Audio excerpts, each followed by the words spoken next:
Geely is not a name most American buyers know yet, but the company behind it already owns Volvo, Lotus, Polestar, and the factory that builds London's black cabs.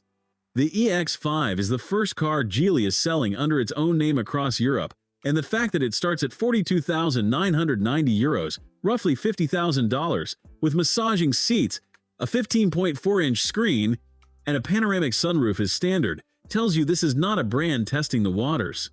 This is a brand that already knows the answer. What stands out immediately in person is how clean the design is. The EX5 does not try to look dramatic or futuristic. In black, like this one at the Bucharest show, the full-width rear light bar and the flush door handles give it a quiet confidence that reads more expensive than the price suggests. The proportions are close to a Volkswagen ID.4, but the roofline tapers more aggressively toward the rear, helping the EX5 achieve a drag coefficient of 0.27. At 181.7 inches long and 74.8 inches wide, it is a genuine mid-size SUV sitting on a 108.3-inch wheelbase, which has a direct impact on what happens inside. The dashboard is built around two screens, a 10.2-inch digital instrument cluster, and that large central touchscreen running Geely's Flyme operating system. The system is fast and the menus are logically arranged, but nearly everything runs through the screen, including the sunroof and the seat ventilation.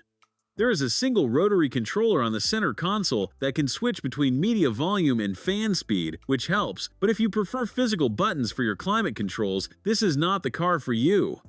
The materials across the upper dashboard and door cards are soft to the touch, finished in perforated synthetic leather that would not look out of place in a car costing significantly more.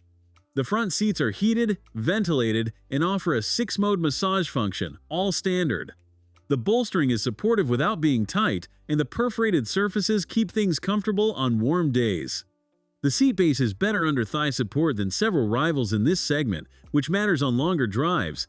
If comparisons like this help you decide, subscribe so you catch the next one. The rear cabin is where the EX5 makes its strongest case. Geely prioritized passenger space over boot volume, and the result is rear legroom that rivals cars a full-size class above. A 6-foot passenger behind a 6-foot driver still has 5 to 7 fingers of knee clearance, and the flat floor means 3 across is genuinely comfortable. Overhead space is generous thanks to the tall roofline, and there are individual air vents, USB ports, and a clever storage drawer that pulls out from beneath the rear bench.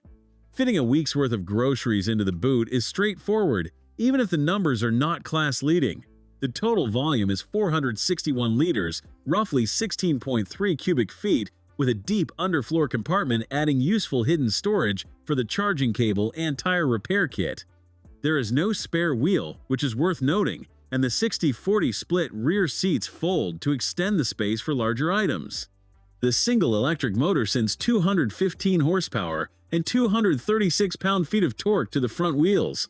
0 to 62 miles per hour takes 6.9 seconds in the lighter configuration and 7.1 in the heavier trim, which feels adequate rather than exciting.